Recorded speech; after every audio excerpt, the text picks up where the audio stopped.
Our next speaker is Sahar Aziz. She is a professor of law at Texas A&M University School of Law, where she teaches courses on national security, civil rights, and Middle East law.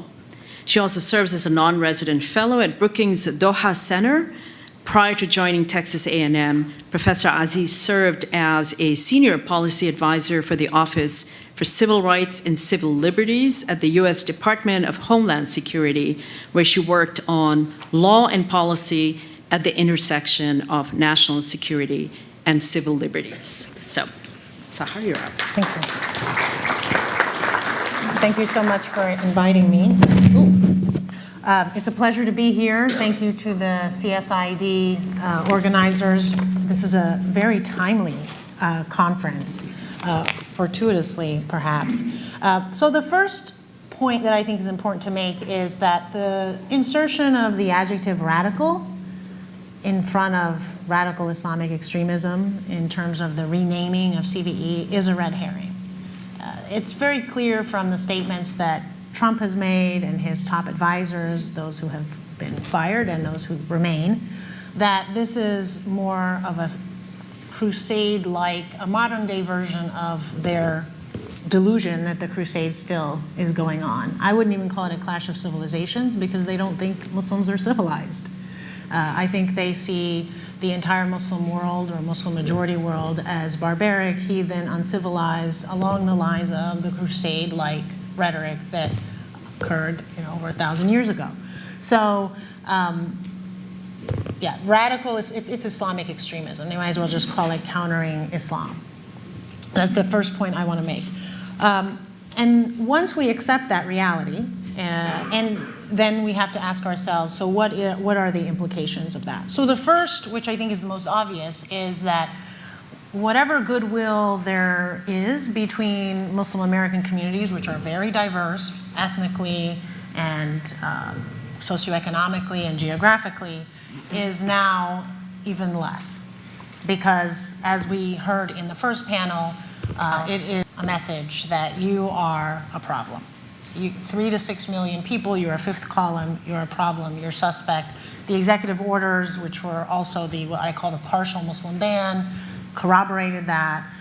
His discussion, the fact that he even mentioned it in his inauguration, that we are going to, I think the quote was, make sure I have it correct, unite the civilized world against radical Islamic terrorism, which we will eradicate completely from the face of the earth. Okay?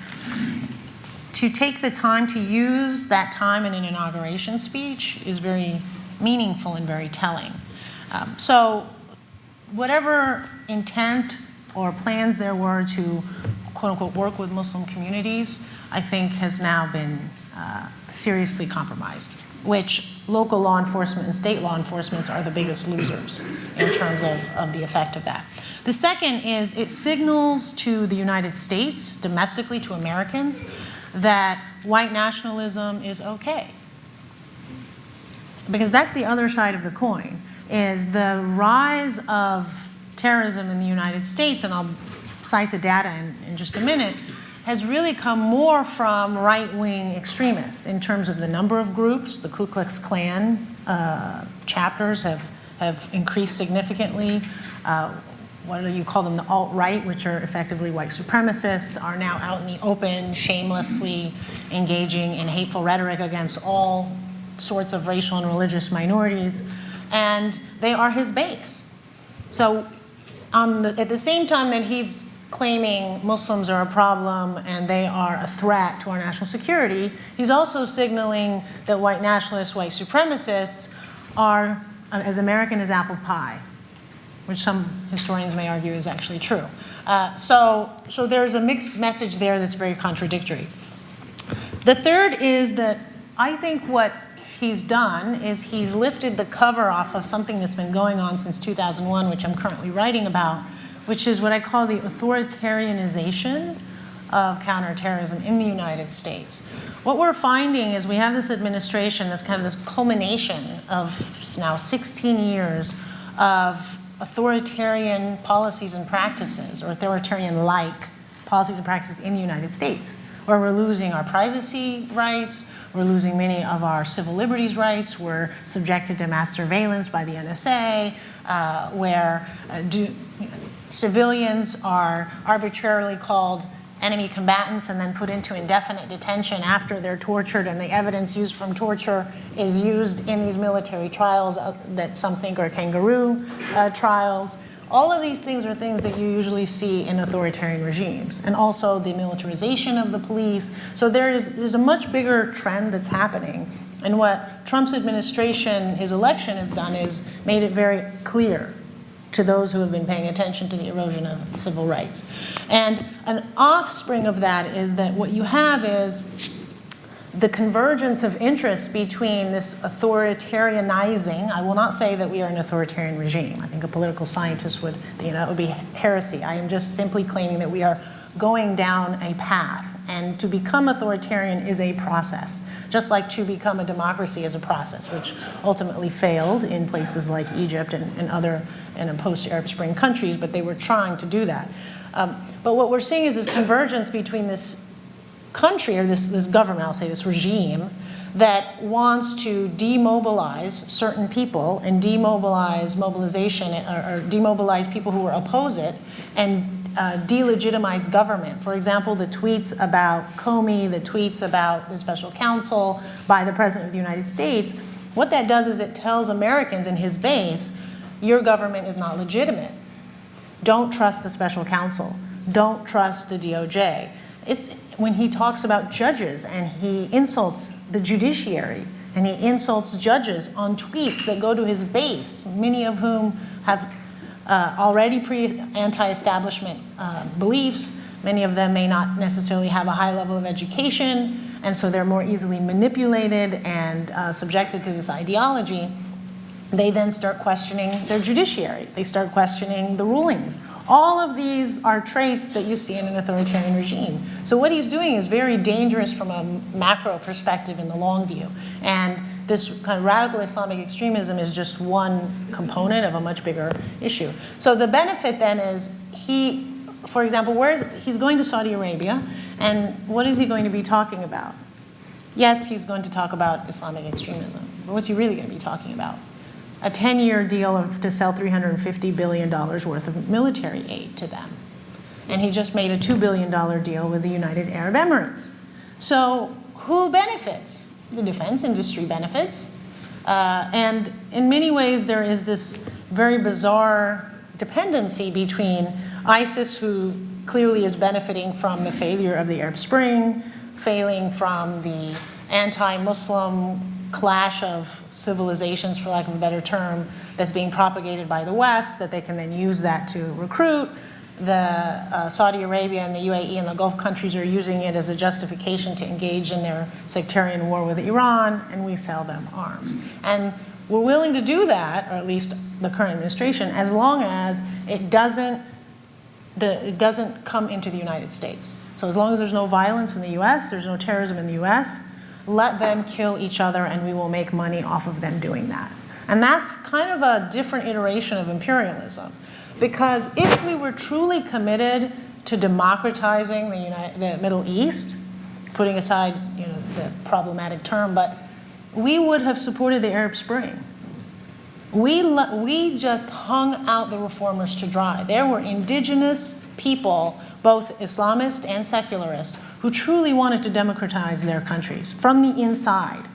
They didn't ask America to come in and overthrow. They just said, please support us and don't get in our way and don't support the dictators. But we didn't do that. We let Saudi Arabia go into Bahrain.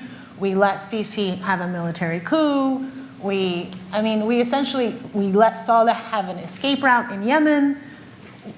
So we're not really that serious in our foreign policy about democratizing the Middle East. And anyway, I'll stop there on that point. And then, so finally, if we really do care about stopping terrorism and stopping ISIS, we have to be engaging, or we should be engaging in diplomacy, dialogue, and development, as opposed to military interventions. So quickly, I just want to cite some facts that support some of my statements, because I realize there are always critics out there, and I made some pretty controversial statements. So with regard to the relations between Muslim communities, just to give you an insight into what the effect is. As you know, there were $10 million in grants that were given out by the Countering Violent Extremism program in Department of Homeland Security. This was before Trump was elected. We had a group in Minnesota that received $500,000. It was called Kajug. It was working with Somali youth. They returned the money because they said they could not face their community. They could not work in their community, knowing that they took money from an administration that essentially called them all extremists. You had another group in Detroit, Leaders Advancing and Helping Communities, rejected another $500,000 in federal aid. And this aid is supposed to be, at least purportedly, for social services. Whether, in fact, it does that, I won't talk about the problematics of CVE, we can do that in the Q&A. But these are very real effects. You also have polls showing in 2015 in North Carolina reported 72% of Republicans said that a Muslim should not be allowed to be president of the United States. 40% said that Islam should be illegal. A Lifeway research study in 2015 found that 27% of Americans believe ISIS represents what the Islamic religion really is, along with 45% of 1,000 Protestant senior pastors. So these are very real effects here that are causing Muslim communities not only to want to work with government, but also citizens and other Americans to mistreat Muslims. Okay, let's look at the rise of right-wing extremism. A Duke study, Triangle Center on Terrorism and Homeland Security in 2015 found that 74% of local law enforcement and state law enforcement found that anti-government extremism was one of their top priorities in terms of terrorist threats. And only 39% listed extremism connected to Al-Qaeda and like-minded organizations as their primary threat. The Anti-Defamation League reported that since 2009, there have been 77 shots fired in police confrontations with violent extremism, and more than 80% of those were clashes with white supremacists and anti-government extremists. Another study shows that of the 85 violent extremist incidents that resulted in death since September 12, 2001, far right-wing extremists were responsible for 62 of them, while radical, well, the terminology of the report is those radical Islamist violent extremists were responsible for 23%. So the facts, I could go on and on. The facts show that the rise of right-wing extremism is very serious. So the question is, why isn't Fox News reporting on it?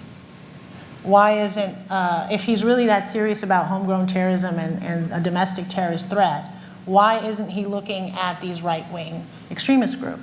Well, the answer is a lot of them constitute his base. Those are the people who voted for him. And they effectively are anti-government, anti-establishment, and he is, as someone who claims he doesn't care what people think about him and that he speaks truth to power, well, he cares a lot about what they think about him. And he is compromising our security in order to accommodate this base that is becoming increasingly violent. The Ku Klux Klan chapters went from 72 in 2014 to 190 in 2015. A lot of us thought the Ku Klux Klan had not completely been annihilated or eliminated, but at least it was very fringe. It is not fringe. 190 chapters, who knows how many there are in 2017. So finally, I'll just end by just making more of a domestic legal argument is, if we are going to approve of Trump's use of Islam as the litmus test for countering violent extremism or countering terrorism in the United States, we are embroiling the United States government in the regulation of religion. Because now, there are probably Muslims here in this audience. You now need to prove to the government whether you are a radical or not. Are they going to start going to mosques and determining which mosque gets the stamp of approval? Which sermons are approved by the government and which sermons are not? Whether the type of orthodoxy you practice is a threat or not a threat to national security? All of these types of activities, not only are they a violation of the First Amendment, but again, they are the types of things that happen in authoritarian regimes, including in Egypt right now, where religious sermons have to be approved by the Sisi regime. So I think I'd like you all to just to see the big picture in terms of the way that this country is starting to shift against its fundamental values and its founding principles, and make that motivate you more than simply just looking at it as a concrete issue about 3 to 6 million people. Because it really is something that affects, you know, the over 300 million Americans. And just like any racial project in the past, small minorities are always the guinea pigs to allow governments to normalize practices that otherwise would be rejected by the public. And Muslims are effectively the pilot group that's being used and has been used since 9/11 to shift the balance between our own individual rights and the government's power and authority over us. Thank you.